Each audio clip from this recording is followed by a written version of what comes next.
Back to our special series, Culture in the Crosshairs, Countering a Surge of Hate, the rise in violence and hate against Asian Americans. Tonight, we're sitting down with 3 UAlbany students who are Asian American, and we've talked to them about what life has been like since the pandemic hit, the comments they've received, the moments where they've stopped and asked themselves, was that racism? Here's my conversation with them.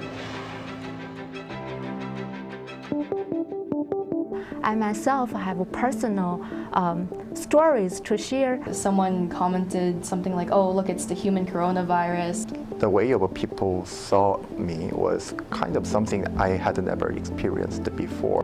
They think we are similar from our appearance. People in America will just see us as all the same. Like, we're such a diverse population, but people will be like, oh, like, you're Asian, like, you must be one of the people who started COVID. Definitely, disappointed or just, depressed. And that's the how many Asian Americans feel, these days, I think. The more I participate, unfortunately, I felt more disappointed.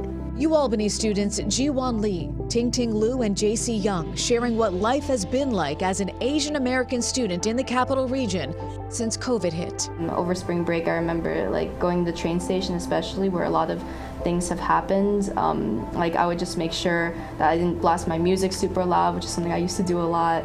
I would stand back, make sure that no one could push me from behind. Because the language barrier and also the culture barrier, they don't have enough resources to deal with those.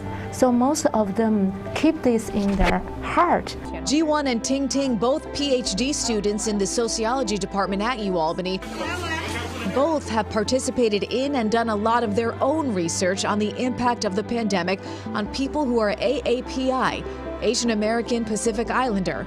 Jaci Yong, an undergrad student. She's a sophomore studying psychology and neuroscience. When those comments are given to you, how you accept them, how you receive them, would you say that there's a culture part of it? So I feel like a lot of times that gets passed down and we're just let's just not make problems. I have had friends who tell me oh, but you're Asian, you get all the good stereotypes. It's more about power. It's less about culture. A lack of power. When I go outside, I need to be scared because first of all, I'm a female, second, I'm an Asian female. All week long, News Channel 13 will bring you stories related to this topic and the AAPI community. We'll also bring you an hour-long special on Saturday night at 7 right here on News Channel 13 and on Sunday on My 4 at 7 p.m.